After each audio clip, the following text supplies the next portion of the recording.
સૌ પ્રથમ આજના આ કાર્યક્રમમાં શિક્ષણ જગત સાથે સંકળાયેલા શ્રી હરિભાઈ રવદના પ્રયત્નોથી ઘણા બધા વિષયો ઉપર ઘણા બધા નિષ્ણાતો આ પ્લેટફોર્મ પર ભેગા થાય છે અને જુદા જુદા વિષયોની ચર્ચા કરે છે.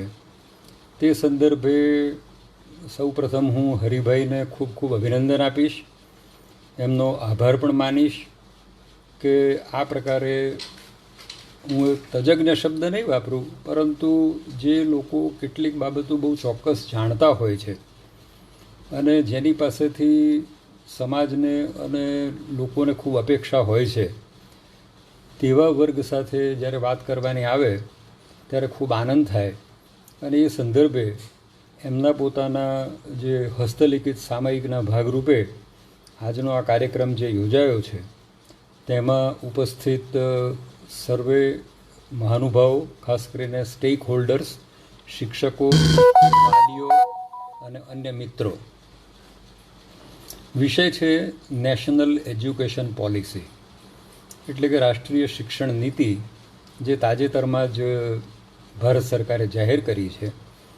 અને એના અનુસંધાને હવે પછી, એટલે કે લગભગ 34 વર્ષ પછી 1986માં પ્રોફેસર યશપાલના અધ્યક્ષ સ્થાને જે નિર્ણયો લેવાયા અને એના આધારે જે આપણે નીતિ ઘડતર કર્યું, એ ઘડતર પછીના 34 વર્ષમાં ઘણા બધા બદલાવ આવ્યા.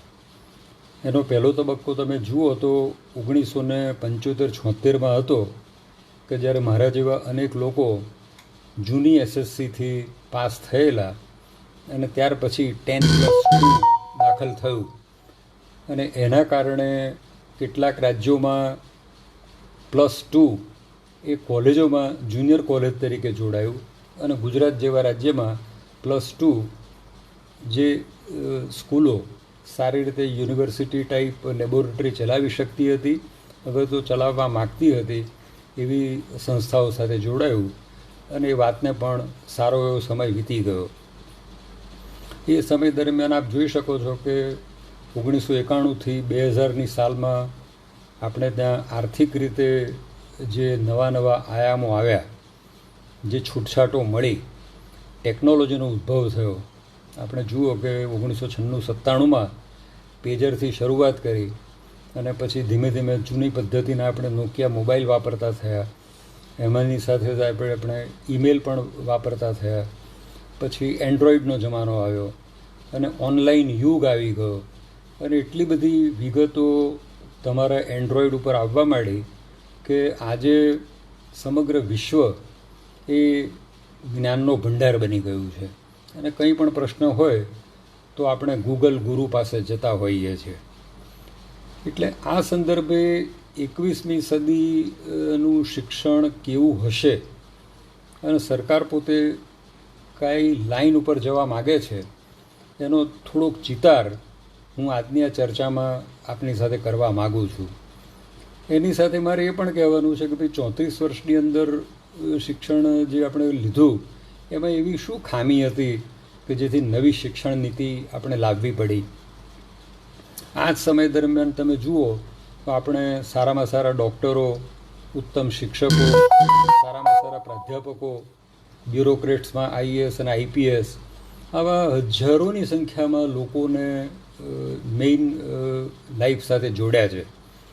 અને છતાં પણ દરેક વખતે એવું કહેવામાં આવે કે ભાઈ આપણી શિક્ષણ પદ્ધતિ બરાબર નથી અને એની અંદર ગોખવાની એક આખી પદ્ધતિ છે, એની અંદર માણસનું સાચું જ્ઞાન નીકળતું નથી.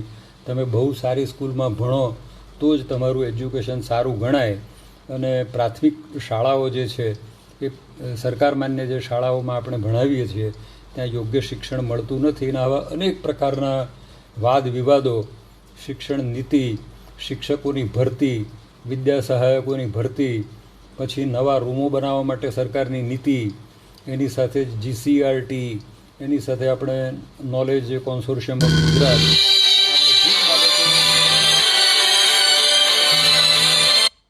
એને સાંકળી અને આ શિક્ષણ આપણે આગળ લઈને ચાલી રહ્યા છીએ.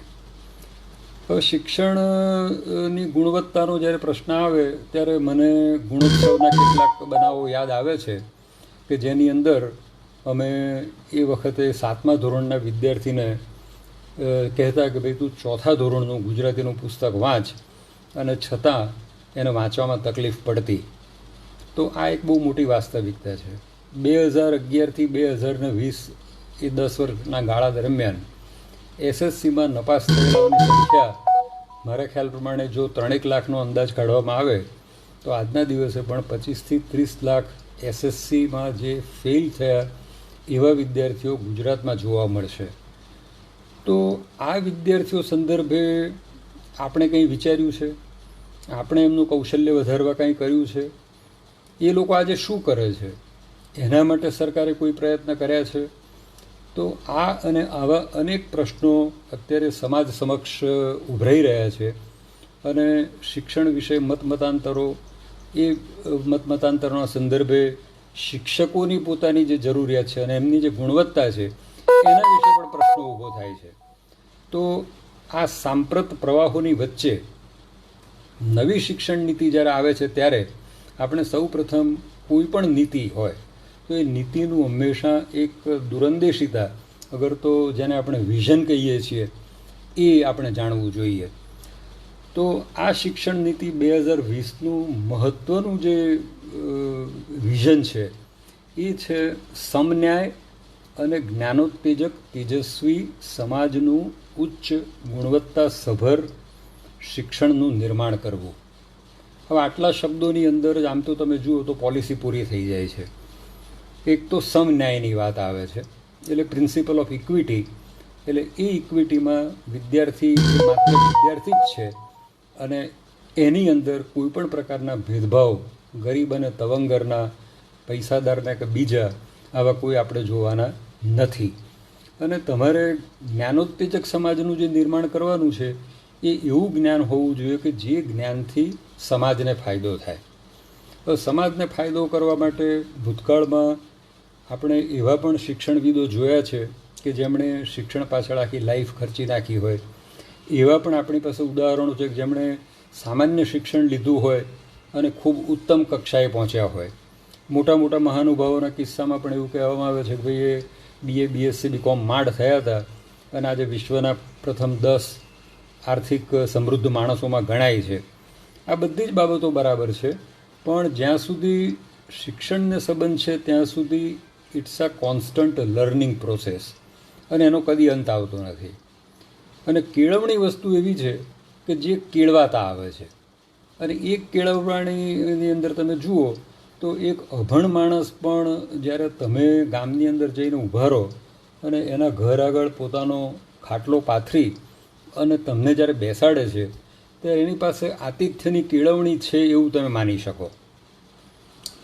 તો એ એક સમાજ છે. અને બીજો સમાજ છે ભણતર ધરાવતો સમાજ, કે જેની અંદર ધોરણ 1 અગર તો એ પહેલાં આંગણવાડી, ત્યાર પછી ધોરણ 10, ત્યાર પછી ધોરણ 12, અને ત્યાર પછી કોલેજના વર્ષો. કોલેજના વર્ષોની અંદર પણ આવું બનતું હોય છે કે ગ્રેજ્યુએટ થયા પછી એ લોકો હંમેશા નોકરીની શોધમાં રહે અને નોકરીઓ મળે નહીં, અને નોકરીઓને લગતા આંદોલનો થાય, એમાં રિઝર્વેશનને લગતા આંદોલનો થાય, અને દર 2 વર્ષે ક્યાંક પર્સન્ટેજની વાત આવે, ક્યાંક રિઝર્વેશનની વાત આવે. તો ખરેખર શિક્ષણનો આ આશય છે ખરો? અગર તો આ પ્રકારના શિક્ષણથી જ આપણે નોકરીઓ અને જ્ઞાન મેળવી શકીએ એ વાત સાચી છે? તો જવાબ નામાં આવે છે. અને એ જે ના છે ને એના સંદર્ભે કંઈક નવું વિચારવું એવી એક તક અત્યારે ઊભી થઈ છે. અને હું એવું માનું છું કે નવી શિક્ષણ નીતિ કદાચ ઇતિહાસની અંદર એવી હશે કે જેનો ડ્રાફ્ટ પ્લાન 200-300 પાનાનો હતો, પણ એની જે ફાઇનલ આપણી પાસે જે ટેક્સ્ટ આવી છે એ માત્ર 86 પાનાની છે. એટલે એ પ્રત્યેક વાક્ય અને પ્રત્યેક એની સમજ છે એ ખૂબ જ વિચારવા જેવી છે. આ સમાજ વ્યવસ્થાની અંદર આપણે લોકોને મૂળભૂત હક્કો, બંધારણીય મૂલ્યો, પોતાના દેશ પ્રત્યે એમને જાગૃત કરવા, અને દરેક વ્યક્તિની એક ચોક્કસ પોતાના દેશ માટે ભૂમિકા છે એવી સભાનતા તરફ આપણો જે સમાજ જે છે ભણી રહ્યા છે એ લોકોને લઈ જવા. તો એ કઈ રીતે લઈ જવાય? એ વ્યક્તિલક્ષી છે કે સમાજલક્ષી છે? સમાજલક્ષી જો હોય તો એ સમાજની જવાબદારી બને છે કે એને ઉત્તમ શિક્ષણ આપવા માટે સમાજે બધું જ કરી છૂટવું પડે. જૂના સમયમાં આપણી પાસે ખૂબ સારા એવા દાનેશ્વરીઓ હતા કે જેણે કોલેજો, સ્કૂલો, યુનિવર્સિટીઓ સ્થાપિત, અને એના કારણે આપણે પંડિત મદન મોહન માલવિયાની વારાણસી યુનિવર્સિટીથી શરૂ કરી અને ગુજરાત યુનિવર્સિટી સુધી જે દાનનો મહિમા ચાલ્યો આપણે જોઈ શકીએ છીએ. ત્યાર પછી એવા પણ માણસો અને એવા પણ દાતાઓ આવ્યા કે જે લોકો એક આખું કોર્પોરેટ સ્ટ્રક્ચર જેવું ઊભું કર્યું અને ખાનગી યુનિવર્સિટીઓ સ્થપાઈ. અને ખાનગી યુનિવર્સિટીઓ પણ વધતે ઓછે અંશે શિક્ષણને લગતું સારું જ કામ કરી રહી છે, કારણ કે જ્યાં સુધી મૂલ્યાંકન એનું ન થાય ત્યાં સુધી કોઈ એક ઇન્સ્ટિટ્યૂટ સારું નથી કે ખરાબ છે એવું કહેવાય નહીં. પણ જે રીતે એડમિશનની પદ્ધતિમાં ફેરફાર આવે છે એ પ્રમાણે આવા બધા ઇન્સ્ટિટ્યૂટની અંદર પ્રવેશ જે છે ઓછો થતો જાય છે. એનું સારામાં સારું ઉદાહરણ તમે MBA અને BBAના અત્યારે કોલેજો લઈ શકો કે જ્યાં અત્યારે વિદ્યાર્થીઓ જતા નથી, કારણ કે MBA થઈને માર્કેટમાં જ્યારે આવો ત્યારે તમારી એવી કોઈ વેલ્યુ દેખાતી નથી. તો સાંપ્રત સમયની અંદર જે જવાબદારીઓ તમારે વહન કરવાની છે એ જવાબદારીઓ એવા પ્રકારની હોવી જોઈએ કે જે તમારું આર્થિક ઘડતર પણ કરે અને જ્ઞાન પણ આપે. અને એ ભાવનાને જે સાકાર કરવાની છે એમાં તમારી પાસે કૌશલ્ય જોઈએ, તમારા પોતાના મૂલ્યો હોવા જોઈએ, માનવીય અધિકારના રક્ષણ માટે તમારે પ્રયત્ન કરવો પડે. અને એની સાથે સાથે હવે દેશોની વચ્ચે કોઈ બંધન રહ્યા નથી, એટલે હું ભારતીય છું એમ કહેવા કરતાં હવે વિશ્વ નાગરિક બનવાની જે વાત છે, જે આપણી મૂળ ઉમાશંકર જોશીની કલ્પના હતી, તો એ દિશામાં જવા માટે આપણે શું કરવું જોઈએ? તો એનું મને એમ લાગે છે કે આ એક પ્રથમ ચરણ છે. અને આ બાબતની અંદર આપણે જ્યારે એને બહુ જ ઝડપથી જોઈએ કે શિક્ષણ નીતિ છેવટે શું કહેવા માગે છે. હવે આ શિક્ષણ નીતિના કેટલાક સિદ્ધાંતો છે, અને એ સિદ્ધાંતોમાં એક બહુ જ મહત્ત્વનો સિદ્ધાંત આવ્યો છે કે કરિક્યુલમ જે છે, જે તમારે વિષયોની પસંદગી માટેના જે અંદરના ઇનપુટ્સ તૈયાર થાય છે, એ ઇનપુટ્સની અંદર સ્થાનિક બાબતો, પૂર્વબંધો અને એવી બાબતો લેવી કે જેનાથી તમે એટલા બધા પરિચિત નથી. હવે તમને થશે કે આ બધું સાહેબે ખૂબ ભારે ભાષામાં કહ્યું, તો શું કહેવા માગે છે? એક નાનો દાખલો આપું કે ક્વિટ ઇન્ડિયા મૂવમેન્ટ 1942માં મહાત્મા ગાંધીએ શરૂ કરી, અને એ જ સમયે સમગ્ર દેશ એની પાછળ જોડાઈ ગયો. 5 વર્ષ આપણા એ ક્વિટ ઇન્ડિયા મૂવમેન્ટના પરિણામે ગયા. એ પહેલાં 1930માં દાંડી કૂચ થઈ અને આપણી ચળવળ ચાલુ થઈ. 15-17 વર્ષનો આપણો એ સમય ગયો. તો એ જ સમયે એ જ વખતે તમારા ગામ કે તમારા શહેરમાં આવા અનેક બનાવો બન્યા હશે કે જેની ઇતિહાસે નોંધ લીધી નથી. મને યાદ છે કે આણંદની પાસે વાસદ જતા અગાસ ગામ છે, અને ત્યાં 1942ની અંદર ધર્મજથી નીકળેલા કેટલાક પટેલોએ બળવો કરી અને જે ટ્રેનની અંદર ક્રાંતિ માટે મુસાફરી કરેલી, એ ટ્રેનની અંદર બ્રિટિશ જે સૈન્ય છે એણે 12-14 અગર તો 16 માણસોને ત્યાં ને ત્યાં વીંધી નાખેલા, અને એની ત્યાં ખાંભી આજે છે. તો સમન્વય જ્યારે આપણે કરીએ છીએ કોઈ પણ એક વસ્તુનો, તો આ બાબતો આપણને યાદ આવે છે.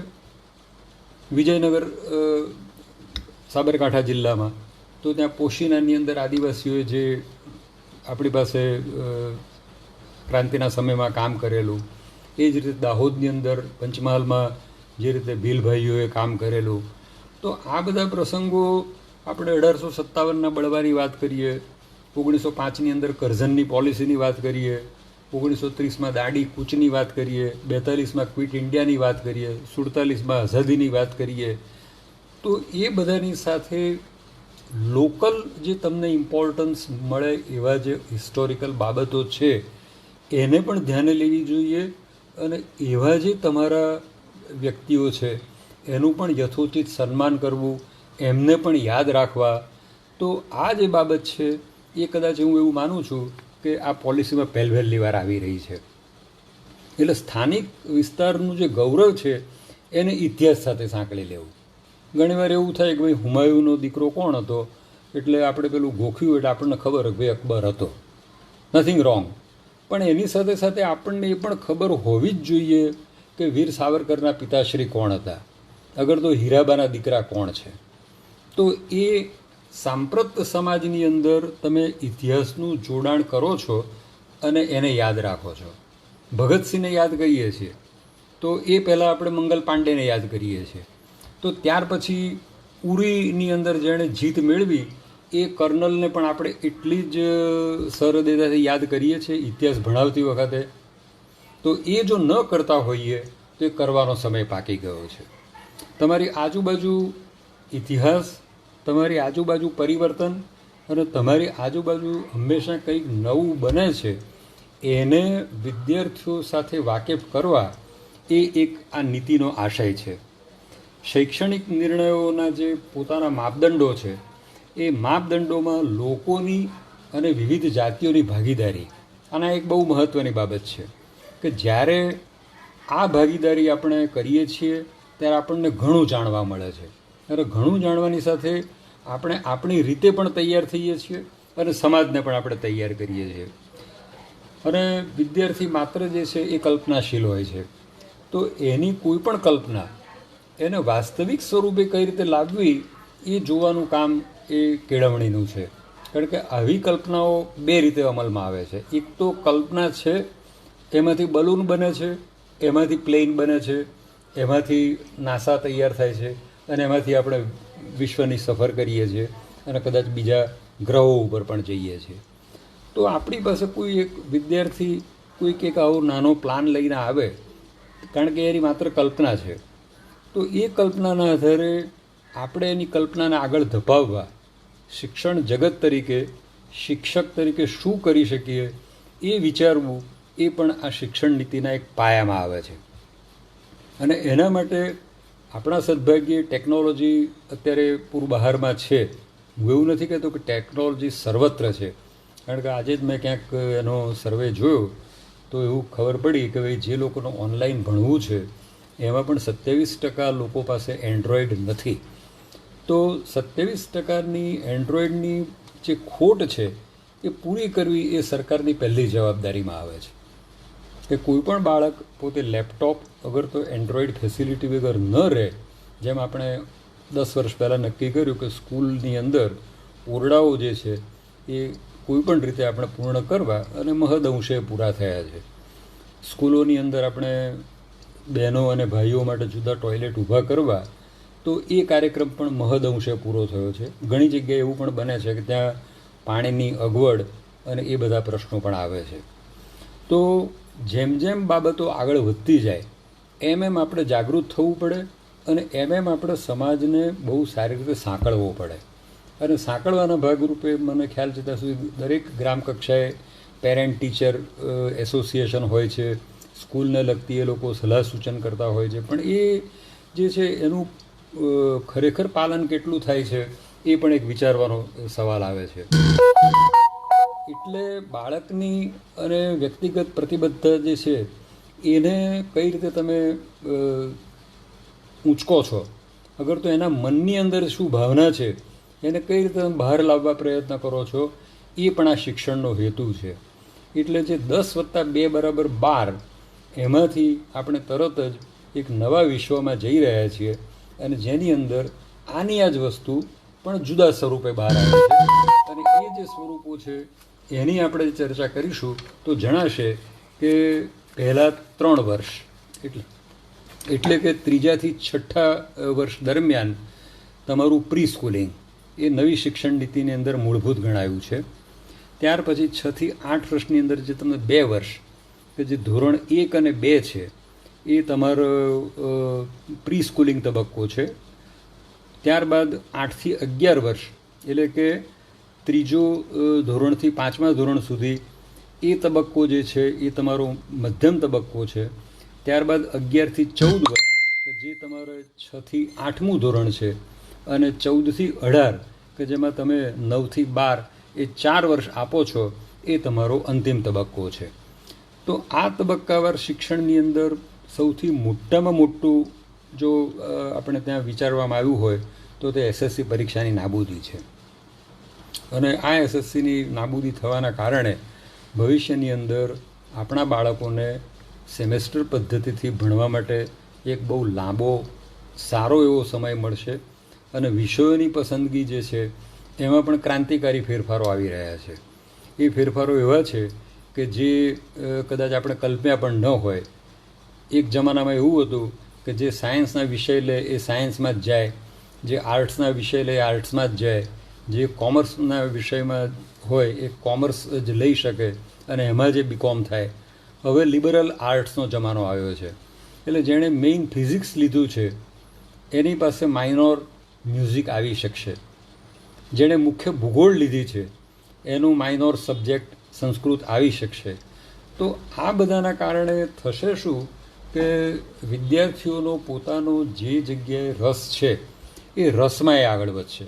એવી જ રીતે ભાષાઓનું પણ મહત્ત્વ વધવાનું છે. અને જ્યારે ડિટેલિંગ કરવા બેસીએ છીએ ત્યારે ખબર પડે છે કે પહેલાં 5 ધોરણ સુધી આપણે માત્ર ગુજરાતીમાં ભણાવવાની વાત કરીએ છીએ અગર તો માતૃભાષામાં. તો ઇંગ્લિશ મીડિયમ સ્કૂલો જે પોતે અત્યારે ભણાવી રહી છે એનું ભાવિ શું હશે એ હવે પછીના સમયની અંદર આપણી જે પોલિસીના જુદા જુદા પાસાઓ ઉપર જે ચર્ચા ચાલી રહી છે, શિક્ષણવિદો જે કામ કરી રહ્યા છે એ આપણને સમજાવશે કે ખરેખર આમાં આપણે કઈ રીતે આગળ વધવાના છીએ.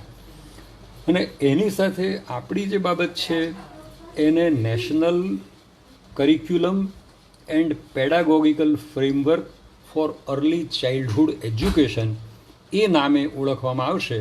અને એમાં બાળક જે છે એની સ્વતંત્રતા, બાળકની ભણવાની વૃત્તિ, શિક્ષકની વિના ટોક એને ભણાવવાની વૃત્તિ અને એક નવું આખો યુગ આંગણવાડીથી માંડીને ધોરણ 2 સુધી ચાલતો હોય એ રીતે શિક્ષકો એને તૈયાર કરશે એવી અત્યારે એક પ્રાથમિક આપણી માન્યતા આ ટેક્સ્ટના આધારે દેખાય છે. અને એ બધામાં પણ એ તણાવ વિના ભણવો જોઈએ. અને એની પાસે એવું કોઈ સ્ટ્રક્ચર ન જોઈએ કે આ હોય તો જ હું ભણી શકીશ, આ હોય તો જ મારું કામ થઈ શકશે. Nothing like that. જે છે એ આ સ્વરૂપની અંદર જો તમે એ વિષયોમાં આગળ વધી શકતા હો તો મુક્ત રીતે આગળ વધો અને તમને કોઈ બંધન નથી. ખાનગી સ્કૂલોમાં પણ એવા ધોરણો અપનાવવામાં આવશે કે જે જાહેર સ્કૂલોને લગતા હોય. અને ક્યાંક મેં એવું પણ જોયું કે પેરિંગ ઓફ સ્કૂલ્સ કરવાની વાત છે. એટલે પ્રત્યેક ખાનગી સ્કૂલ એક જાહેર સ્કૂલ સાથે જોડાય એટલે એકબીજાના શિક્ષણનો, એકબીજાના જ્ઞાનનો મહદઅંશે એમાં પણ લાભ મળી રહે. તો આ ફાઉન્ડેશનલ કોર્સ જે છે એની અંદર પછી બાળકો પોતે નાટકો કરે, શોધ કરે, એક્ટિવિટી બેઝ કામ કરે અને એના કારણે એ લોકોનો પોતાનો જે માનસિક વિકાસ થાય એ માનસિક વિકાસના તબક્કાના એસેસમેન્ટ કરવામાં આવશે શિક્ષકો દ્વારા. અને એસેસમેન્ટ પછી એને પહેલાં બીજા ધોરણ સુધી પરીક્ષા છે નહીં. ત્યારબાદ તમે આવો છો મિડલ એજની અંદર કે જેની અંદર 3, 4 અને 5મું ધોરણ. એમાં વિજ્ઞાન, કલાઓ, સમાજશાસ્ત્ર, અન્ય શાસ્ત્રોની અંદરના પ્રયોગાત્મક ભણતરો. હવે પ્રયોગાત્મક ભણતર શબ્દ જ્યારે હું વાપરું છું ત્યારે ટેક્સ્ટ જે તૈયાર થશે એ ટેક્સ્ટની અંદર મૂળભૂત ફેરફારો આવશે કે જેની અંદર બિનજરૂરી બાબત જે છે એ બિનજરૂરી બાબતો નીકળી જશે. કદાચ આપણે તઘલખ વંશ વિશે બહુ વાંચ્યું, ખિલજી વંશ વિશે બહુ વાંચ્યું, પણ હું અંગત રીતે એવું માનું કે જો ઇતિહાસ લખવો હોય તો એ આપણે ગાંધીજીના આગમનથી લખી અને શરૂ કરીએ તો એ વધુ ઉપયોગી થશે. કારણ કે એ આપણી સાથે ધબકતો ઇતિહાસ છે. બાકીની બાબતો આપણે એના શિલ્પ સ્થાપત્યો, આર્કિટેક્ચર અને એમના મૂલ્યો આધારિત બાબતો વાંચીને પણ સમજી લઈશું. પણ આપણી તાતી જરૂરિયાત છે એ આજને સમજવાની. એટલે 21મી સદીમાં આમ તમે જુઓ તો તમારે 20મી સદીનું જ્ઞાન મેળવવું એ પૂરતું છે. આપણે ઘણી વખત વેદો, ઉત્તમ સાહિત્ય, ઉપનિષદો, ગીતા આ બધાની જરૂર છે એવું કહીએ છીએ. એ વાત સાચી છે, પણ એનો એક તબક્કો આવે છે અને એ તબક્કો બહુ વહેલી શરૂઆતથી તમારે કરવા જેવો નથી, કારણ કે એમાં બાળકને પોતાને એવા કોઈ જ્ઞાનની એવી તલબ હોતી નથી. એને જે તલબ છે એ એવી બાબતોની છે કે જેમાંથી એને આનંદ આવે. તો એને તમે મહત્તમ આનંદ કઈ રીતે આપી શકો એમ છો, એવા શિક્ષણની તમારે પ્રક્રિયા હાથ ધરવાની છે. એ તમારા પ્રાઇમરી અને મિડલ એજ એડમિનિસ્ટ્રેશનની વાત છે. અને એમાં પણ મોટાભાગની બાબતો જે છે એ સંયુક્ત રીતે તમારે વિષયોના એકીકરણથી કરવાની છે. એટલે એ એકીકરણ એવું છે કે મેં અગાઉ પણ કહ્યું હતું કે જ્યારે જ્યારે તમે કોઈ પણ બળવાની વાત કરો, જ્યારે જ્યારે તમે કોઈ પણ રિવોલ્યુશનની વાત કરો, ત્યારે આપણા રિવોલ્યુશનથી અટકી નથી જવાનું. એ જ વખતે તમારે ફ્રેન્ચ રિવોલ્યુશનમાં શું થયું, ક્યુબાની અંદર શું થયું, તો એ પણ તમારે બાળકને 6ઠા 7મા 8મામાં આવતા જ્ઞાન આપવાનું છે, જેથી એનું પોતાનું જે ગ્લોબલ માઇન્ડ છે એ ડેવલપ થાય. આ ડેવલપમેન્ટની પાછળનો આશય એવો છે કે એ જ્ઞાન માટે કેટલો તૈયાર થાય છે એ પણ તપાસવાનું છે. આપણે અત્યારે કોઈને એમ પૂછીએ કે બોલો ભાઈ આસામની રાજધાની કઈ, તો જો એને દિસપુર છે ખબર હોય તો સારી વાત છે, ન હોય તો એણે શોધવું જોઈએ, કારણ કે આજના યુગમાં રહે છે. પણ at the same time Mesopotamia ક્યાં આવ્યું અને એનું શું મહત્ત્વ છે એ હિસ્ટ્રી જાણનારા માટે જેટલું જરૂરી છે એટલું બીજા માટે કદાચ નહીં હોય, એવું મારું અંગત મંતવ્ય છે. કેટલીક બાબતો હંમેશા જ્ઞાનની દૃષ્ટિએ વિવાદાસ્પદ રહેતી હોય છે, પણ તત્કાલીન કેળવણી એ જે છે અને એનાથી 21મી સદીની કેળવણી તમે કઈ રીતે ઝીલી શકશો, એના ઉપર આ બધી શિક્ષણ નીતિનો આધાર છે.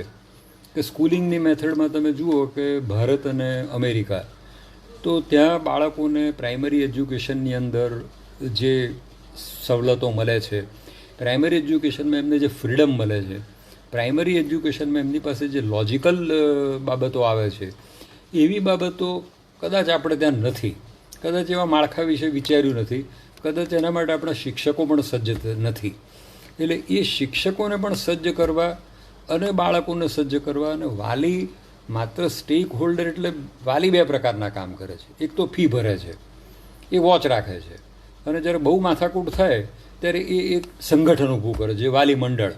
એટલે અનેક પ્રશ્નો લઈ સરકાર સમક્ષ, જે તે સ્કૂલની મેનેજમેન્ટ સમક્ષ, અને કશું ન થાય તો હાઈકોર્ટ સુધી પહોંચે છે. પણ એવું કરવાની જરૂર નથી. આમાં પ્રશ્નો જો તમારી એજ્યુકેશન લેવલ ઉપર, ખાસ કરીને મેનેજમેન્ટ સાથેના સામંજસ્યની અંદર જો સંધાઈ જતા હોય, તો હું એવું માનું છું કે આપણે કોર્ટ કચેરીઓ જે છે, જે અત્યારે એક અનિવાર્ય અંગ દરેક ક્ષેત્રમાં થઈ ગયું છે, એમાંથી પણ બહાર આવી શકીએ.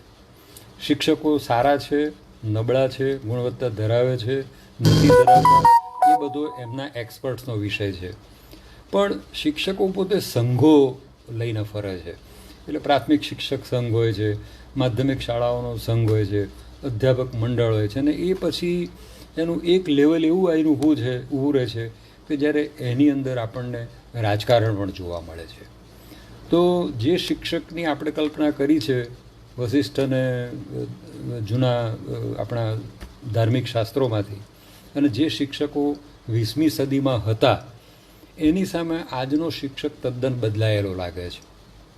એ પોતે પણ આધુનિક છે, પોતે પણ સારામાં સારા સાધનો વાપરે છે, એને પોતાને પણ બજારમાં ટકી રહેવું છે, એ પોતે પણ એકથી વધુ બિઝનેસ કરવા માટે વિચારી રહ્યો છે, કારણ કે એને કેટલાક ઇકોનોમિક કમ્પલ્ઝન છે, અને એના પગારોની દૃષ્ટિએ જોવા જઈએ તો એ પગારો ખાનગી શાળાઓમાં કદાચ વ્યવસ્થિત આપતા હોય, પણ આપણી પ્રાથમિક જે શાળાઓ છે કે જેમાં વિદ્યા સહાયકોને 5 વર્ષ માટે પગાર આપવો, પછી રેગ્યુલર કરવા, અને એ બધી બાબતોને જ્યારે બ્યુરોક્રસી સાથે સાંકળવામાં આવે ત્યારે આપણને એમ લાગે કે અંડર સેક્રેટરીનો પગાર આપણા શિક્ષકને કેમ નથી આપવામાં આવતો, કારણ કે એની મહેનત એટલી છે.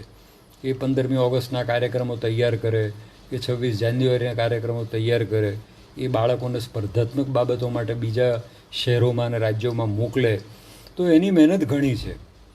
સ્કૂલોની અંદર પણ એ લોકો ખૂબ કામ કરે છે, કારણ કે હું સ્કૂલો સાથે જિલ્લા પંચાયતમાં હતો ત્યારે સંકળાયેલો, મને ખબર છે કે ખૂબ સારું કામ ચાલતું હોય છે.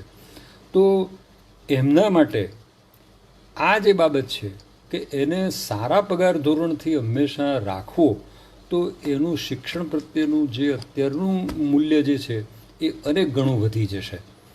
અને એ વધારવાની જવાબદારી જે છે એ સમાજ તરીકે આપણી છે. અને સરકાર, હું ઈચ્છું કે આ બાબતને ખૂબ ગંભીરતાથી લે અને એને એક શિક્ષક છે માટે આમ, અને જો સેક્શન ઓફિસર હોય તો એને આમ. કારણ કે ઘણીવાર લોકો એવું પણ કહેતા છે ભાઈ શિક્ષકો તો 6 મહિના રજા હોય છે અને ખૂબ કમાય છે અને ટ્યુશન કરે છે, અને કદાચ એ બધી વસ્તુ સાચી પણ હશે. પણ જો તમારે શિક્ષકને શિક્ષણમય રાખવો હોય તો એના માટેની તમારે વ્યવસ્થા ઊભી કરવી પડે. અને એ વ્યવસ્થા જે છે એનો આખો ઢાંચો કેવો હોય એ પણ આ શિક્ષણ નીતિની અંદર બહુ ક્લિયર કરવામાં આવ્યું છે. અને એ જ્યારે તમે જુઓ તો કન્ટેન્ટ બેઝ જ્યારે તમે કોઈ પણ પ્રકારનું ભણાવવાનું શરૂ કરો ત્યારે તમારી આજુબાજુનું વાતાવરણ, આજે ઘણીવાર એવું બનતું હોય છે કે આપણા આદિવાસી એરિયાની અંદર શિક્ષકો નોકરી કરતા હોય અને સાંજે પોતાના હેડક્વાર્ટર પર પાછા આવી જાય, એટલે એ આદિવાસી પ્રવૃત્તિ જે છે, આદિવાસી પ્રવૃત્તિ એની સાથે એનો તાલમેલ રહેતો નથી. એ બધું સમજે છે, ગામના લોકો એને માન પણ આપે છે, પણ એના મય થવું એટલે હું એવું કહું કે વર્ષા અડાલજાએ બહુ વર્ષો પહેલાં નવલકથા લખી હતી ગાંઠ છૂટ્યાની વેળા. એમાં જે એમણે ચુની કાકાનું પાત્ર મૂક્યું હતું, સત્ય ઘટના છે. અને એમણે જે દાહોદની અંદર રહી અને આદિવાસી સમાજ માટે જે કામ કર્યું એવા જ પ્રકારનું કામ પ્રત્યેક શિક્ષકે પોતાના ગામમાં, કે જેની અંદર બાળકની સંભાળથી માંડી અને ખેડૂતને મદદ થાય ત્યાં સુધીની બધી તૈયારી શિક્ષકે રાખવી પડે. હવે ઘણા લોકો એમ કહે છે કે સાહેબ અમને તો શિક્ષક તરીકે રિટર્નિંગ ઓફિસર, ઘણીવાર ચૂંટણીની કામગીરી આ બધું સોંપવામાં આવે છે, પછી પ્લાનિંગ કમિશનને લગતે કોઈ બાબતો આવે ને સ્ટેટિસ્ટિકલ ડેટા ભરવાના હોય તો પણ એ શિક્ષક પાસે આવે છે. એ સિવાય ઘણા કામો કદાચ વસ્તી ગણતરીનું પણ સોંપાતું એન્યુમરેટર તરીકે. તો એવું પણ વિચારી શકાય જે તે સ્કૂલની અંદર, અને એમાં સરકારે જ આગળ આવવું પડે અને એમાં એક ધોરણ નક્કી કરવું પડે કે ભાઈ આ જો ફૂલ ટાઈમ કામ થતું હોય, પત્રકો ભરવાનું અને આ પ્રકારના બિન શૈક્ષણિક કામો કરવાનું, તો એક કોટા નક્કી કરો. દર ત્રણે એક શિક્ષક એવો હશે કે જે જનરલ ટીચર હશે, કે જે આ બધી જવાબદારી લઈને ફરશે અને એને ભણાવવાનું નથી. તો 5 વર્ષે એક એવું માળખું તૈયાર થશે કે જે માળખાની અંદર આપણે વધારે સારી રીતે શિક્ષકોનું યોગદાન વિદ્યાર્થીઓ પાસે મેળવી શકીશું. બરાબર? અને જ્યારે તમે જુઓ કે ટીવી દ્વારા ભણાવવાની વાત આવે છે ત્યારે મને 1976 યાદ આવે છે કે જ્યારે પીજની અંદર એક નાનું ટ્રાન્સમિશન સેન્ટર શરૂ થયું હતું અને એનું શૈક્ષણિક કામકાજ કરતા હતા. અને પીજના કાર્યક્રમો આજે પણ જ્યારે એને રિટ્રોસ્પેક્ટમાં જુઓ તો લાગે કે પીજ સાચા અર્થમાં શૈક્ષણિક કામ કરતું હતું. પછી તો ટીવીનો વ્યાપ વધ્યો, દૂરદર્શન, પછી રંગીન ટીવી આવ્યા, 1992માં ઝી ટીવી આવ્યું, અને આજે પરિસ્થિતિ 2020માં એવી છે કે 2000 ચેનલો, અને ક્યાં જોવું ક્યાં ન જવું આ બધા જ પ્રશ્નો.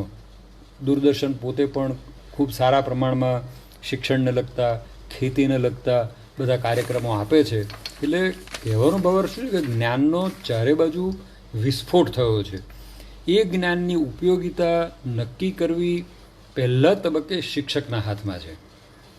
આજે હું તમને એક નાનો દાખલો આપું કે 10મા 11મા 12મા ધોરણની અંદર નવી શિક્ષણ નીતિ સંદર્ભે જે નવી બાબતો ભણાવવાની વાત આવે છે એમાં કોન્સ્ટિટ્યુશન ઓફ ઇન્ડિયા પણ ભણાવવાનું આવે છે. એટલે મારું એવું સૂચન છે કે કોન્સ્ટિટ્યુશન ઓફ ઇન્ડિયાની સાથે જ્યારે 50% જેટલી દીકરીઓ ભણતી હોય તો એને ઘરેલું હિંસાનો કાયદો, એના તરફ દાખવવામાં આવતું ખૂબ જ અમાનવીય વર્તન અને એના સામે એનું કાયદા હેઠળ મળતું રક્ષણ, મહિલા પોલીસ સ્ટેશનો દ્વારા એમને મળતી સગવડો, તો આ બધી બાબતો એને 10મા 11મા પરિપક્વતાનું જે 15-16 વર્ષનું જે એનો સમય છે એમાં મળી જ જવી જોઈએ. હમણાં પણ સુપ્રીમ કોર્ટે બહુ સારો નિર્ણય લીધો અને 2005ના જે સુધારો હતો એમાં પુનઃ સુધારો કરીને કહ્યું કે ભાઈ 2005 પહેલાં પણ જે દીકરીનો મિલકતની અંદર અધિકાર હોય એ અધિકાર જે છે યથાવત રહે છે. તો આ બાબત આપણે એ પરણીને સાસરે જાય, જમીનોના અને બધા ભાગલા પડે એટલે ભાઈ પછી મનાવવા આવે, ક્યાંક સહયોગ કરીને જતો રહે. આવું બધું નહીં. આપણું બાળક જે છે આજના સમાજમાં 10મા 11મા અને 12મામાં સ્ત્રીને લગતા કાયદાઓથી એણે 100% પરિચિત થવું જ પડે. એ જ રીતે જ્યાં સુધી બાળકોમાં પુરુષો છે તો એ લોકોને પણ ડ્રગ્સના દૂષણ, એનાથી થતા ગેરફાયદા, ટોબેકો, એનાથી થતા ગેરફાયદા, અગર તો ખૂબ ઝડપથી વાહનો ચલાવી અને તમે અકસ્માતનો ભોગ બનો તો તમને થતી શિક્ષાઓ, ઇન્ડિયન પિનલ કોડની જોગવાઈઓ, આ બધું સમજાવવાનો સમય જે છે એ ધોરણ 10, 11 ને 12 છે. અને એ સમયની અંદર આપણે બીજા કોઈ વિષયો ન લઈએ તો ભૂગોળ તો ભણીશું, ઇતિહાસ પણ ભણીશું, પણ સાંપ્રત સમસ્યાઓ જે છે એ સમસ્યાઓ પ્રત્યે હંમેશા આપણે જાગૃત રહેવું પડે. અને એના માટે નવી શિક્ષણ નીતિમાં કદાચ આની બહુ સ્પષ્ટ ઉલ્લેખ ન હોય તો આપણે સામે રહીને કરાવવો પડે. આપણે સ્વચ્છતાની વાતો કરતા હોઈએ છીએ, જાપાનના મોડલની વાત કરતા હોઈએ છીએ. તો હવે જાપાનની અંદર તો પ્રાઇમરી એજ્યુકેશનની અંદર જે સ્કૂલની અંદર બાળકો જાય છે એણે એ બાળકોએ જાતે જ સ્કૂલનું મેદાન સાફ કરવાનું છે, એણે જાતે સ્કૂલના ઓરડા સાફ કરવાના છે, એણે જાતે સ્કૂલના ટોયલેટ સાફ કરવાના છે, એણે જાતે મધ્યાહન ભોજન, બપોરનું જે ભોજન થાય પછીના વાસણો સાફ કરવાના છે. તો આપણા વાલીઓની પોતાના બાળકો આ પ્રકારે કામ કરે એવી માનસિકતા આપણે ઊભી કરવી પડશે. કારણ કે અત્યારે તો શું છે, આવું કંઈ બને અને કદાચ કોઈ શિક્ષકે એવો પ્રયોગ કર્યો હોય તો પણ તરત ચિઠ્ઠી ચપાટી, અરજીઓ, સૂચનાઓ મળે, શિક્ષણાધિકારી તરફથી કંઈક લખાણ આવે. પણ મારી દૃષ્ટિએ જરૂરી નથી.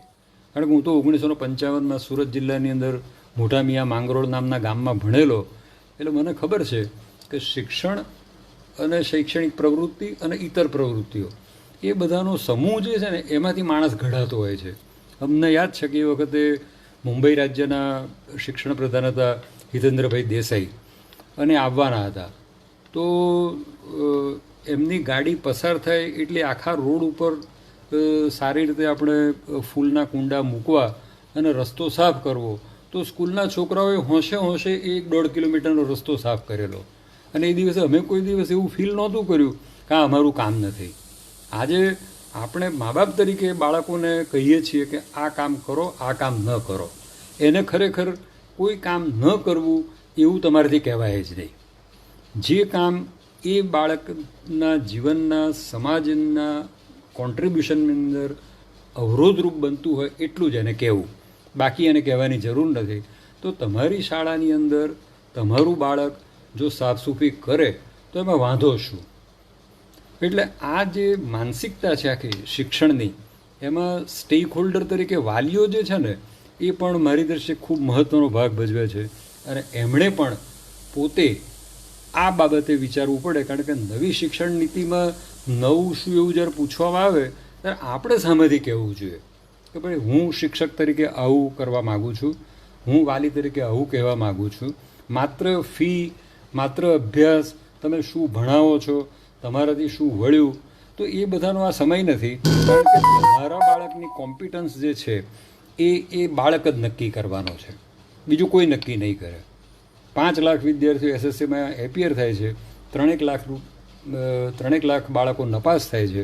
તો આપણને ખબર પડી જવી જોઈએ કે એનું પોતાનું ઘડતર, એની સમજ શક્તિ, આ બધી વસ્તુઓ જે છે એ ક્યાંક એને શરૂઆતથી જ રોકી રહી હતી. અને છતાં પહેલું થયું એટલે બીજું, બીજું થયું એટલે ત્રીજું, ચોથું, 5મું, 6મું, 7મું ભણ્યા જ કરે.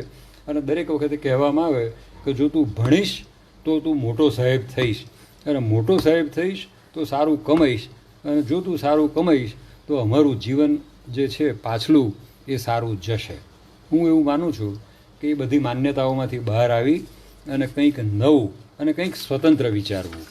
કારણ કે જ્યારે આપણે આ બાબતની વિચારણા નવી શિક્ષણ નીતિના સંદર્ભે કરવાના હોઈએ ત્યારે તમારે જોવું પડે કે ભારતનું પોતાનું જે જ્ઞાન છે દેશનું, એ બાળકો સુધી કઈ રીતે પહોંચાડવું. આપણે ઘણી વખત મહાભારતની બધી વાર્તાઓમાં ગંગા અવતરણનું કહીએ છીએ. એ ગંગા અવતરણ થયું અને વાર્તા ચાલુ થઈ ગઈ, પછી લોકો ગંગા ભૂલી ગયા. મારે એવું કહેવું છે કે ગંગા અવતરણથી શરૂ કરી અને ભારતના વડાપ્રધાન નરેન્દ્ર મોદીએ ગંગા જલ શુદ્ધિ અભિયાન શરૂ કરું ત્યાં સુધી એને ગંગાનો ઇતિહાસ આપો, તો એ તમારો સાચી કેળવણીની નિશાની છે. આપણે એમ કહેવામાં આવે છે કે ભાઈ ધીરુભાઈ અંબાણી બહુ નાની ઉંમરમાં નોકરી શરૂ કરી, પછી એ મુંબઈના બજારમાં ગયા, એમાં ઘણું કમાયા. એ પરિશ્રમ જે છે એ પરિશ્રમ તમારા માટે એક પદાર્થ પાઠ બનવો જોઈએ.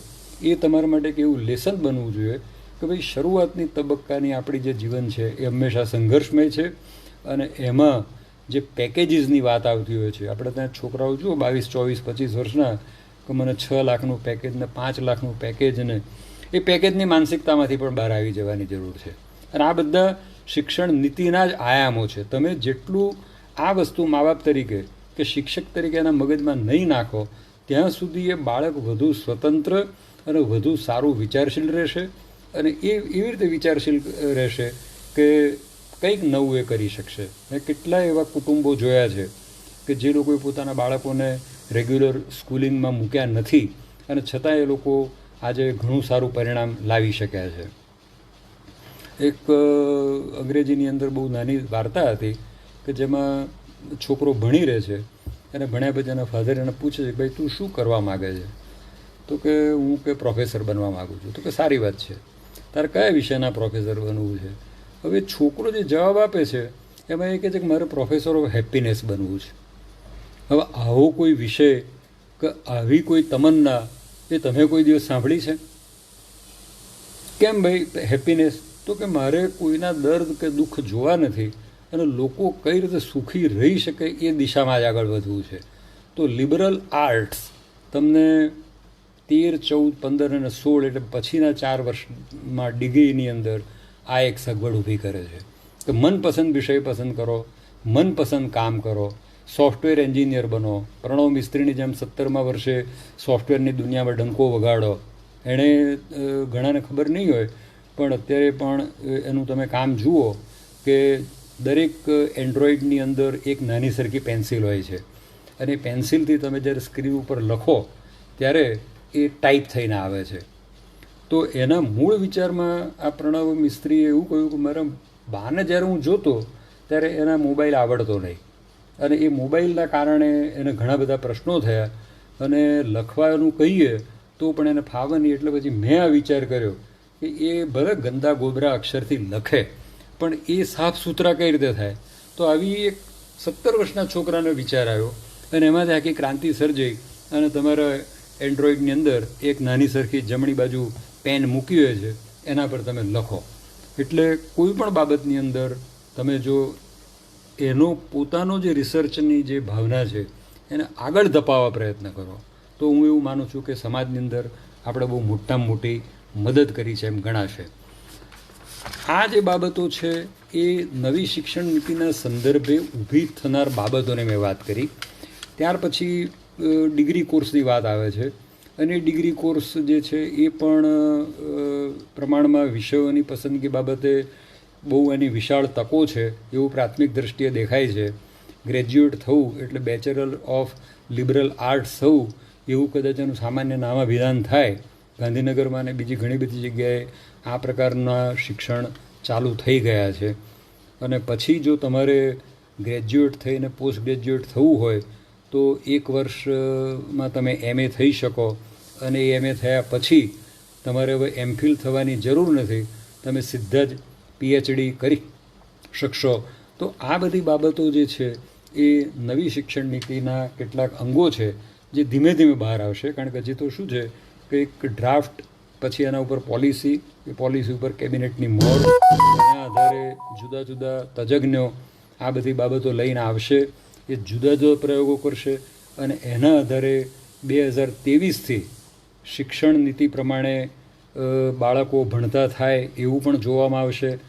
શિક્ષકો માટે 2022, 23, 24, 25 એ એમના ઘડતરના તબક્કાઓ છે અને સાચા શિક્ષકનું જે તાલીમ છે એ આજના ધોરણે જોવા જઈએ તો એ લગભગ 2030માં પૂરી થશે. અને એમાં પણ એને 4 વર્ષનો ઇન્ટિગ્રેટેડ BEdનો કોર્સ કરવાની છૂટ છે.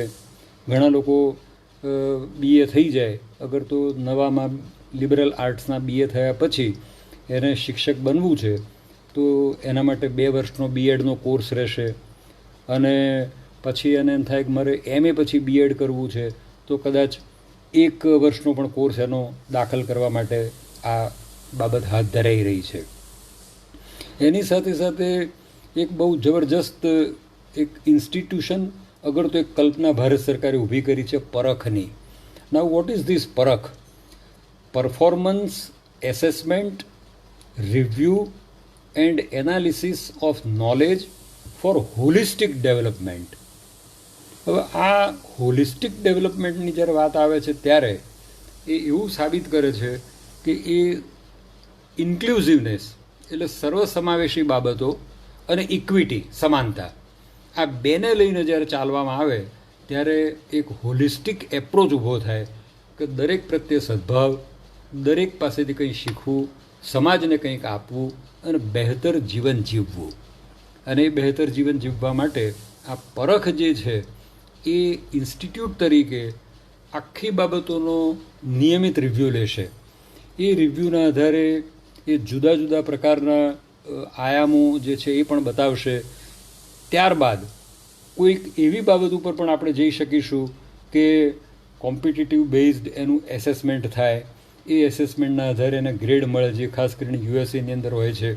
અને એ ગ્રેડના આધારે તમારો બાળક આગળ વધે. કારણ કે છેલ્લા 10 વર્ષથી તો આપણે પર્સન્ટેજ અને પર્સન્ટાઇલ આમાં જ ગૂંચવાઈ ગયા છીએ. અને એના મૂળ જે કોઈએ શોધ કરી હશે કંઈક એની પાછળ વૈજ્ઞાનિક કારણ હશે, પણ એવરેજ માણસ માટે આવી બધી બાબતો સમજવી એ બહુ અઘરી છે. એની સાથે સાથે સ્ટેટ એચિવમેન્ટ સર્વે આવી પણ એક બાબત સરકાર માટે આવવાની છે કે જેમાં એ લોકો ઓવરઓલ આખી એસેસમેન્ટ માટેની પદ્ધતિ નક્કી કરશે, ઇવેલ્યુએશનની પદ્ધતિ નક્કી કરશે, અને એ જ રીતે દેશની અંદર નેશનલ એચિવમેન્ટ સર્વે હાથ ધરાશે. અને એમાંથી સતત મોનિટરિંગ અને સતત આપણે કઈ રીતે વધુ સારી રીતે આ શિક્ષણ નીતિનો અમલ કરી શકીએ એ પણ જોવામાં આવશે. હવે આટલા બધી ચર્ચા પછી તમને એમ થાય કે સાલું આ તો બધું બહુ અઘરું થતું જાય, પણ એવું નથી. તમારું પોતાનું જે કોમ્પ્રિહેન્શન છે કોઈ પણ વિષયનું, અગર તો કોઈ પણ બાબતનું, તો એનું એક સ્તર હોય છે. તમને થોડોક હળવો જરા આનંદ આવે એવો દાખલો આપવું. આજથી 20-22 વર્ષ પહેલાં એક પિક્ચર આવેલું, એમાં આમિર ખાન હતો અને એ ટપોરી હતો, અને એવા જ એના 3-4 મિત્રો. અને દરેક વખતે આ ટપોરીઓ કંઈક એવું નાનું સરખું છમકલું કરે કે પોલીસ એમને કોર્ટની અંદર હાજર કરી દે. અને એ જ વખતે એક એવી સામાજિક રીતે સુધારાને વરેલી એક બેન હતી કે જે એડવોકેટ તરીકે આવે અને એડવોકેટ તરીકે કાયમ ખાતરી આપે, અને જ્યુએનાઇલ બાળકો હોવાના કારણે કોર્ટ એ લોકોને માફી પણ આપે અને કહે કે ભાઈ ભવિષ્યમાં તમે સુધરજો. હવે એકવાર આવો જ એક કેસ હોય છે અને આ લોકો પ્રવેશ લેતા હોય છે.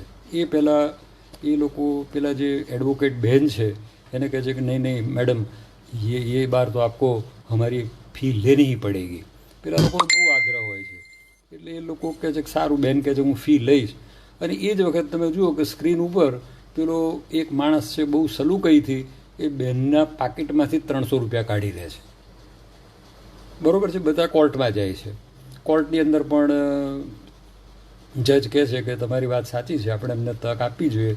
એ બધા બહાર આવે છે અને બહાર આવી અને પછી આમિર ખાન પાછો એ 300 રૂપિયા કે જે એણે મૂળ તો ચોરેલા છે એ બેનને પરત કરે છે. એટલે બેનને પરત કર્યા પછી બેન પોતે આનંદથી કહે છે કે ભાઈ આ પ્રકારનું તમે જો આત્મસન્માન રાખતા શીખો તો તમારું જીવન ઉજળું બને. બેનના ગયા પછી આમિર ખાનનો જે પ્રશ્ન છે એ આપણા બધા માટેનો કાયમી પ્રશ્ન છે, કારણ કે આપણે એના ઉપર કોઈ ચિંતન કર્યું નથી. એ પ્રશ્ન પૂછે છે કે એ આત્મસન્માન ક્યાં ચીજ હૈ?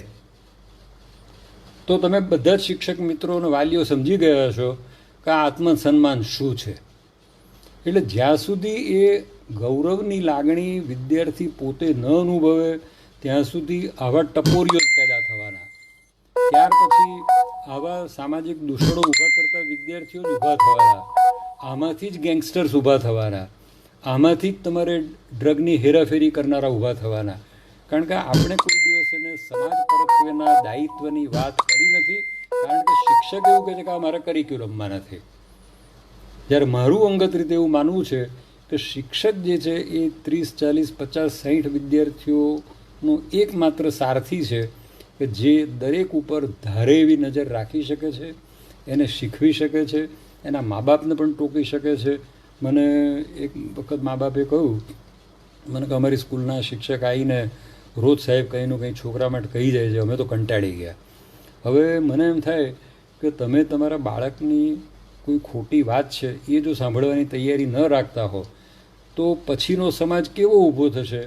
તો એની અંદર જીએસટીની અંદર તમારા ખોટા બિલિંગ, ઇન્કમટેક્સની અંદર તમારે ચોરી કરવી, તમારા જ ખાદ્ય પદાર્થોની અંદર ભેળસેળ, આ બધું કરીને જે આપણે રૂડો રૂપાળો સમાજ બતાડીએ છીએ, તો એ સમાજની ભીતરમાં શું છે કે મૂળ એથિકલ એજ્યુકેશનનો અભાવ છે. અને જે દિવસે એથિકલ એજ્યુકેશન આ નવી નીતિની અંદર આપણને પ્રાપ્ત થશે એ દિવસે માણસ સામે ચાલીને પૈસા ભરવા જવાનો છે, એ સામે ચાલીને પોતાનો દંડ ભરવાનો છે. અત્યારે તો માસ્ક નહીં પહેરવા માટે પણ 500 બહાના આપણને ટીવી પર ઘણીવાર જોવા મળતા હોય છે. તો જે તબક્કે જાતે તૈયાર થવાનું છે ત્યાં અત્યારે શું છે, સરકારને એક યા બીજા કારણસર તમને તૈયાર કરવા આવવું પડે છે. અને એ પદ્ધતિ બહુ સારી નથી. આપણે આપણી જાતે જ તૈયાર થવાનું છે. આપણે સ્વજાગૃતિ, સ્વનિર્ભરતા અને પોતાનો જ આનંદ. આખા દિવસના કંટાળેલા હોઈએ અને આપણને સ્ટ્રેસ થયો હોય તો 2 સારા હિન્દી ફિલ્મી ગીતો સાંભળીએ, સુગમ સંગીત સાંભળીએ, કશું ના થાય તો કોઈ એકાદ સંગીતનું સાધન એ કરીએ, સારા પુસ્તકો વાંચીએ. આપણી પાસે અત્યારે તો સમૃદ્ધ લેખકો પણ બહુ છે. જય વસાવડા જેવા છે, ભાગ્યેશ ઝા છે, જયવંતીબેન કાજીને વાંચો. મેં વચ્ચે ગરિમાબેન ઘારેખાનની એક નવલિકા વાંચી, મેં તરત એમને ફોન કર્યો. મેં કહું, બેન એટલું બધું જીવનનું સત્ય છે આની અંદર કે મને એમ થાય છે કે આ વાર્તાને વાંચ્યા પછી મને મૂળ મુકુંદરાય વાર્તા યાદ આવી ગઈ કે જ્યારે મુકુંદરાયના પિતાએ પણ એ જ માગ્યું હતું કે નખો જ જજો પણ મારો છોકરો નહીં જોઈએ. તો જે બનાવો બને છે એ બનાવોને તમારે તમારા શિક્ષણ સાથે સાંકળવા જ પડે. હરિભાઈએ જેમ લખ્યું મારા માટે કે ભાઈ એ એડિશનલ સેક્રેટરી અપીલ હતા. હવે મારી પાસે જમીનોના જે દાવાઓ આવતા એ મોટાભાગના દાવાઓમાં તમારું જે ઘર હોય ને એ ઘર એના ખૂબ ખરાબ સ્વરૂપે બહાર આવતું. ભાઈ ભાઈના ઝઘડા, ભાઈ બહેનના ઝઘડા, કાકા કાકાના ઝઘડા અને જમીનોની જે ઝઘડા અને એમાં વકીલો અને એમની દલીલો અને એ બધાના અંતે 2માંથી એકને તો ચોક્કસ ખબર છે જ કે હું કેટલો ખોટો છું, બરાબર છે. અને છતાં આપણે ચલાવ્યા કરીએ છીએ. અને એ ચલાવવાની અંદર બંધારણ રક્ષણ આપે છે. આટલી બધી કોર્ટો છે, હાઈકોર્ટો છે, આપણે PIL કરીએ છીએ અને એ રીતે જે આગળ વધવાની આખી વાત છે એ હું માનું છું કે તંદુરસ્ત સમાજનું લક્ષણ નથી. તંદુરસ્ત સમાજને તો કદાચ પંચાયતી રાજના મૂળભૂત જો સિદ્ધાંતો આપણે અપનાવીએ તો ગામનો ઝઘડો ગામમાં અને ગામનો ઝઘડો ગામમાં જ પતે એવી પરિસ્થિતિ પેદા થાય. પણ આજે એમાં કોઈને રસ નથી. આજે કંઈ પણ બાબત બને તો એને કાં તો લિટિગેશનનું સ્વરૂપ આપવામાં આવે, અગર તો એ પોલિટિકલ બાબત બની જાય. એટલે શું થાય કે એની અંદર એક નાનો કાર્યકર, એના પછી મોટો કાર્યકર, પછી ત્યાંથી મિનિસ્ટર પાસે જાઓ, પછી તમારો પ્રશ્ન હલ થાય. અને મૂળમાં પૂછો તો ભાઈ પ્રશ્ન શું હતો, તો કે ગામમાં પાણીની ટાંકી નહોતી. તો ટાંકી કરવી આપણા હાથની વાત છે, એમાં સરકાર સુધી જવાની કોઈ જરૂર નથી. તમે જો સ્વનિર્ભર બનવા માગતા હો તો તમારે તમારો સમાજ જ એ રીતનો ઊભો કરવો પડે કે how not to depend upon others. અત્યારે નાની નાની વાતોમાં ડિપેન્ડન્સી આવી ગઈ છે અને એ ડિપેન્ડન્સીના કારણે થયું છે એવું કે કંઈ પણ નાનો બાબત બને એટલે તરત જ એના માટે મોરચા, તરત જ એના માટેના આંદોલનો, તરત જ એના માટેના ટીવીના કેમેરા આ બધા તૈયાર હોય છે. અને એક એવું વાતાવરણ ઊભું કરવામાં આવે છે કે જાણે કે સમાજ જે છે એ ખરેખર અત્યારે એક ક્રાઇસિસમાંથી પસાર થઈ રહ્યો છે. પણ હકીકતમાં એવું નથી. એને ઊભા કરનારા, એને આગળ વધારનારા, ચર્ચાઓ કરનારા એનો એક ચોક્કસ વર્ગ છે. અને એ વર્ગ એવો છે કે જે આ માટે જ ટેવાયો છે. કારણ કે મૂળ આત્મસન્માનની જે મેં આપને વાત કરી હતી એ ત્યાં સુધી પહોંચ્યો નથી. એટલે મારી દરેકને વિનંતી છે કે નવી શિક્ષણ નીતિના ઘડતરના જે કોઈ બાબતો આ 86 પાનાના રિપોર્ટમાં છે એ જે મેં વાંચી છે અને જે હું સમજો છું એ પ્રમાણે અત્યારે મેં વર્ણન કર્યું છે. અને એ વર્ણન પણ એ પૂરેપૂરું કે સાર્વત્રિક નથી અને એ સાચું જ છે એમ પણ હું માનતો નથી, કારણ કે મારાથી વધારે સારું જાણનારા એને સમજનારા તજજ્ઞો છે. અને જ્યાં સુધી ભારત સરકારના સેક્રેટરી અનિલ ખરેના નિવેદનને સંબંધ છે ત્યાં સુધી આખી પ્રક્રિયા જે છે એ આપણે 3 થી 5 વર્ષમાં એવી રીતે પૂરું કરવી છે કે જેથી શિક્ષણ સમાજના સાચા દર્પણ રૂપે, સમાજની જરૂરિયાત રૂપે અને ટેકનોલોજી બેઝ હોય એ રીતે જ આગળ વધે. એટલે આગામી સમય જે છે એ આર્ટિફિશિયલ ઇન્ટેલિજન્સનો છે, એ તમારા બાયોકેરનો છે, એ તમારા નવા વૈજ્ઞાનિક સંશોધનોનો છે, એ ચંદ્ર પછીની દુનિયાનો છે. તો એ બધાને સાંકળી લેવા માટેનું તમારું 8 થી 12 ધોરણ, ખાસ કરીને 9 થી 12 ધોરણ, એની અંદરની તમારી ગુણવત્તા જે છે એ સુધારવી. કારણ કે આપણી પાસે ઇન્ફ્રાસ્ટ્રક્ચર, તમે માનો કે ન માનો, સ્કૂલો કોલેજોમાં ઘણા સારા વધી ગયા છે. અમેરિકામાં પણ આ જ પરિસ્થિતિ છે. હવે તો વચ્ચે મને કોઈ એવી વાત કરી કે હાર્વર્ડ પણ ઓનલાઈન તમને MBA ની ડિગ્રી ઘેર બેઠા આપે છે.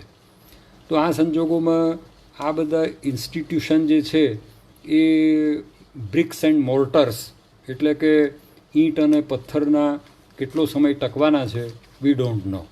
કદાચ એવું બનશે કે તમારો જે એન્ડ્રોઈડ જે છે એ જ તમારું પોતાનું એક એવો સહારો હશે કે જે તમને બધી જ બાબત પૂરી પાડશે. હું બેન્કિંગ સેક્ટરમાં છું એટલે મને ખબર છે કે હવે લોકો બ્રાન્ચો ખોલવા માટે બહુ આતુર નથી હોતા, કારણ કે ઓનલાઈન જો તમારી ટ્રાન્ઝેક્શનની આખી પ્રથા ઊભી થઈ ગઈ હોય તો 10 વર્ષ પછી તમે એવું કલ્પી શકો કે મારે બેંકમાં જવું, ખાતું ખોલાવવું, KYC આપવા, ટોકન લેવો, આ બધી વસ્તુઓ ધીમે ધીમે ભૂતકાળની થતી જશે. અને આપણા માનનીય વડાપ્રધાને છેલ્લા 6 વર્ષમાં જે અનેક કામો કર્યા એમાં મારી દૃષ્ટિએ જો કોઈ એક શ્રેષ્ઠ કામ હોય તો એ છે જનધન યોજના. અને એના કારણે 40 કરોડ એવા લોકો કે જેને હાથ પકડવાવાળું કોઈ નહોતું એના ખાતા ખુલી ગયા. આ એક બહુ મોટી ક્રાંતિ છે. અને એ ક્રાંતિના કારણે એ લોકોનો બેન્કિંગ વ્યવસાય જે છે એ નાના પાયા પર ચાલુ થયો. એ પણ આ શિક્ષણનું જ પરિણામ છે, કારણ કે એમાં કૌશલ્યવર્ધન આવે છે. અને એ કૌશલ્યવર્ધન થવાના કારણે હમણાં જ્યારે તમે જોયું હશે કે મજૂરો બહુ મોટી સંખ્યામાં જ્યારે પોતાનું રાજ્ય કે ગામ છોડી અને બીજા રાજ્યોમાં જતા ત્યારે પણ એના કન્ફર્મેશન ઓફ ટિકટ, બીજું ત્રીજું, આ સામાન્યમાં સામાન્ય મજૂરના હાથમાં મોબાઈલ હતો અને મોબાઈલના આધારે એ આ બધી વસ્તુ સર કરી શક્યો છે. આપણે પણ એ જ કરીએ છીએ. અને એમાં આજની જે શિક્ષણ નીતિ છે એ આ ટેકનોલોજી આપણને વધુ સારી રીતે આગળ લઈ જાય, એને અનુરૂપ આપણે શિક્ષકો પણ એવા તૈયાર થાય કે જે ટેકનોલોજી આધારિત જ્ઞાન આપે અને એની સાથે તમારા મૂળ માનવીય મૂલ્યો, કારણ કે એ વગર ચાલવાનું નથી. એટલે માનવીય મૂલ્યોની જ્યારે વાત કરીએ ત્યારે એક તો સમાવેશન આવે છે કે જેની અંદર બધાનો સમાવેશ થવો જોઈએ. આ પટાવાળાનો દીકરો છે કે આ વાંસફોડિયાનો દીકરો છે અને આ 3 ગાડી ધરાવતા ઉદ્યોગપતિનો દીકરો જેવા કોઈ ભેદ હોય નહીં. અને બીજી બાબત આવે છે કે એકબીજાના કૌશલ્યને જાણવું, સમજવું અને એને અનુરૂપ થવું. આપણે કોઈ દિવસ એવું વિચાર્યું કે આટલા મોટા હિન્દુ સમાજે પારસી 11ની મુલાકાત લેવી? We don't know. કારણ પારસીઓનો હિસ્સો શું? આમ તમે જુઓ તો આ દેશની અંદર સૌ પ્રથમ પરદેશીઓ તરીકે આવનાર જ પારસીઓ હતા. અને એમણે ખૂબ શાંતિથી જે રાજાને સંદેશો મોકલેલો પેલા દૂધમાં સાકર નાખીને એમ ભળી ગયા. અને ટોચના આપણા જે કોઈ ઉદ્યોગપતિઓ છે કે જે કોઈ સારું કામ કરનારા છે એ નામોની અંદર હંમેશા પારસી જ આગળ હશે, એ તમે સરવાળે જોઈ શકશો. તો આ પણ એક આબુ અંબાજી લઈ જવા કરતાં પારસી 11ની મુલાકાત એ પણ નવા શિક્ષણનો એક આયામ હોઈ શકે, જેથી કરીને તમને બીજા સમાજની પ્રવૃત્તિઓનો પણ પરિચય થાય. અને એ સમાજની જ્યારે પ્રવૃત્તિઓનો પરિચય થાય ત્યારે એમાંથી ઘણી નવી બાબતો પણ તમને જાણવા મળે. અને એ જ્યારે તમે જાણો ત્યારે તમે એને અનુરૂપ થવા પ્રયત્ન કરો. અને આમાં તો શું છે કે સ્કૂલની અંદર પણ અનુકૂલન, વિદ્યાર્થી સાથે શિક્ષકનું અનુકૂલન, વિદ્યાર્થીનું એના મા બાપ સાથેનું અનુકૂલન, મા બાપનું શિક્ષક સાથેનું અનુકૂલન, આ ત્રણ જો વ્યવસ્થિત હોય તો એવું માનું છું કે સરકારનો રોલ પછી સેકન્ડરી રહેશે. અને એ સેકન્ડરી જ્યારે થાય ત્યારે એમ માનવું કે શિક્ષણના ક્ષેત્રે આપણે ચોક્કસપણે આગળ વધીશું. અને મારું આ વક્તવ્ય પૂરું કરતાં પહેલાં મારે જે તમને NEP ઇમ્પ્લિમેન્ટેશનનું જે ટાઈમ ટેબલ છે એ વિશે થોડીક વાત કરવી છે.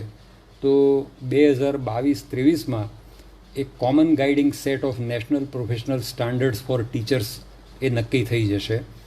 અને એ જ વખતે શિક્ષકોને ટ્રાન્સફોર્મેશન ઇન ધી એસેસમેન્ટ સિસ્ટમમાં દાખલ કરવામાં આવશે. અને એ એસેસમેન્ટ સિસ્ટમ જે છે એ પણ વૈજ્ઞાનિક ઢબ ઉપર હશે અને એને અનુરૂપ શિક્ષકો તૈયાર થશે. 2025-26ની અંદર રાજ્ય સરકારો અને કેન્દ્ર શાસિત સરકારો પોતાના જે કોઈ રિસોર્સિસ જે છે એનું મિકેનિઝમ્સ એવી રીતે ગોઠવશે કે જેથી કરીને rationalisation of schools and school complexes. આજે ઘણી બધી સ્કૂલોમાં એ પ્રશ્ન હોય છે કે સ્કૂલ હોય છે કોઈક એવા વિસ્તારમાં બાંધી દીધી શોપિંગ સેન્ટરમાં, પણ એને મેદાન નથી, તો ફરજિયાત મેદાન એ કદાચ આની એક રિક્વાયરમેન્ટ હશે. એ જ રીતે તમે જુઓ કે ટીચર્સ એજ્યુકેશન જે છે એ મલ્ટીડિસિપ્લિનરી કોલેજો સુધી પહોંચશે અને એ મલ્ટીડિસિપ્લિનરી કોલેજોની અંદર પણ શિક્ષકોએ એટલે કે પ્રોફેસરોએ એવા વાતાવરણ માટે તૈયાર થવું પડશે. એ લગભગ 2029-30 અને ત્યાં ફક્ત જે લોકો એજ્યુકેશનથી ખૂબ જ સારી રીતે પરિચિત છે, જે લોકો મલ્ટીડિસિપ્લિનરી વૈવિધ્યપૂર્ણ જે તમારા અત્યારના વર્ગો છે, વિષયો છે, એમાં એ પ્રબુદ્ધતા ધરાવતા હોય, ઇન્ટિગ્રેટેડ એજ્યુકેશન પ્રોગ્રામોને અનુરૂપ હોય, એ બધાનો એક ફોર્સ તૈયાર થશે. અને ફોર્સ જે છે એ નવી નીતિને આગળ લઈ જશે. એટલે 2020ની જે નવી શિક્ષણ નીતિની આખી જે આપણી યાત્રા છે એનું એક સીમાચિહ્ન 2030માં આવશે.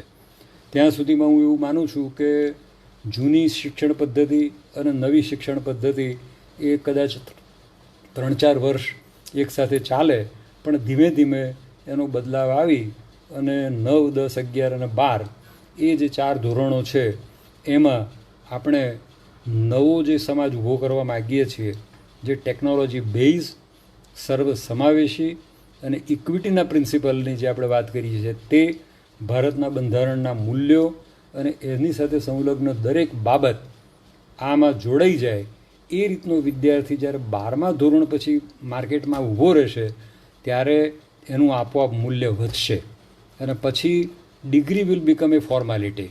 જવું હોય તો જ. ત્યાં સુધીમાં એના માટે કેટલાક એવા પ્રકારના પ્રયોગો, અગર તો એવા પ્રકારના ઉદ્યોગો તૈયાર હશે કે જ્યાં એને આટલું જ પૂરતું છે. આર્ટિફિશિયલ ઇન્ટેલિજન્સમાં આટલું જાણ્યું તો 12મું ધોરણ પાસ, ભાઈ આને નોકરી રાખી લો. તો આ બાબતને દરેક વર્ગ, હું એ સ્ટેક હોલ્ડર શબ્દ એટલા માટે વાપરું છું કે આમાં સરકાર એ તો ફેસિલિટેટર છે, પણ જે મેનેજમેન્ટ ધરાવતી આપણી શિક્ષણ સંસ્થાઓ, જે આપણા વાલીઓ અને બાળકો, આ બેઝિક આપણું એક વર્તુળ છે અને વર્તુળે સાથે બેસીને જ કામ કરવાનું છે. Above round there is nothing. અને એ રાઉન્ડની અંદર દરેક જણ સારી રીતે કામ કરે એવી મારી ઈચ્છા અને અપેક્ષા છે. ભવિષ્ય કેવું છે એ ભવિષ્ય જ કહેશે. ઘણી સારી યોજનાઓનો અમલ આપણે સારી રીતે નથી કરી શક્યા એવા પણ અનુભવ છે, પણ આમાં આપણે હવે એવા તબક્કે પહોંચ્યા છીએ કે જ્યારે શિક્ષણની યથાર્થતા જો નહીં સમજીએ તો પેલો પ્રશ્ન અહીં ઊભો રહેશે કે જે આત્મસન્માન ક્યાં ચીજ હૈ. એટલે તમે તમારા આત્મસન્માન માટે, તમે તમારા ગૌરવ માટે, તમે તમારા શિક્ષણના એક ચોક્કસ વેધ માટે કે જે અર્જુને કર્યો હતો, એક માછલીની આંખ ઉપર એવો વેધ કરો કે લોકો પૂછતા આવે કે ભાઈ આનું એવું તે કેવું શિક્ષણ કે આટલો બધો ઇન્ટેલિજન્ટ છે, અગર તો આના એવા કયા શિક્ષક હતા કે જેણે એને આટલું બધું જ્ઞાન આપ્યું. તો એ જ્ઞાનની દિશામાં જવા માટે મારું સૌને આહ્વાન છે. અને આ પ્રસંગે મારી સાથે જોડાયેલા ઉત્તર ગુજરાતની વિવિધ સ્કૂલોના જુદા જુદા શિક્ષકો, આ સામયિક સાથે સંકળાયેલા પ્રબુદ્ધો, મારા મિત્ર વર્ગમાંથી જોડાયેલા ઘણા બધા મારા સ્નેહીઓ અને અમેરિકાથી જોડાયેલા કેટલાક મિત્રો, કેટલાકે મને ઇનપુટ પણ પૂરા પાડેલા, કેટલાક શિક્ષકો ઇનપુટ પૂરા પાડેલા, આ બધાના અનુસંધાને આ પોલિસી મેં સમજાવવાનો પ્રયત્ન કર્યો છે. તો એમાં જો કોઈ ચૂક રહી ગઈ હોય તો આપ એને ચોક્કસ ક્ષમ્ય ગણશો અને ભવિષ્યમાં આનાથી વધારે સારી રીતે આપણે તૈયાર થઈ અને કોઈક લાઈવ ડાયલોગ પર આવીએ એવી પણ હું અપેક્ષા રાખું છું. અંતમાં આ પ્લેટફોર્મ આપવા બદલ હું હરિભાઈનો ખૂબ ખૂબ આભાર માનું છું. હરિભાઈ પોતે એક તેજસ્વી વ્યક્તિ છે, ઇતિહાસવિદ છે. દરેક વસ્તુને જોતા નથી, સી થ્રુ. એટલે સી થ્રુની જ્યારે ભાવના આવે ત્યારે માણસની પાસે એક ક્રિટિકલ એનાલિસિસ આવે, એક અંદાજ આવે અને વસ્તુ સમજવાની તાકાત આવે. તો આવી તાકાત ધરાવતા શિક્ષકો આપણે ત્યાં છે એ આપણું ગૌરવ છે. કોઈ પણ વ્યક્તિ એમ કહે કે શિક્ષકો નબળા છે, હું માનતો નથી. કારણ આ જ શિક્ષણ પદ્ધતિની અંદર મારા બાળકો પણ ભણ્યા છે, સારું ભણ્યા છે, તમારા પણ ભણ્યા છે. એટલે એવું કંઈ છે નહીં.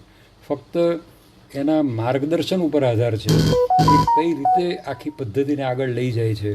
તો એ બધા સાથે આપણે શિક્ષકને કેન્દ્રમાં રાખીને બાળકના વિકાસ માટે જે કંઈ કામ કરીએ એ હું એવું માનું છું કે આપણી સાચી શિક્ષણ નીતિ હશે.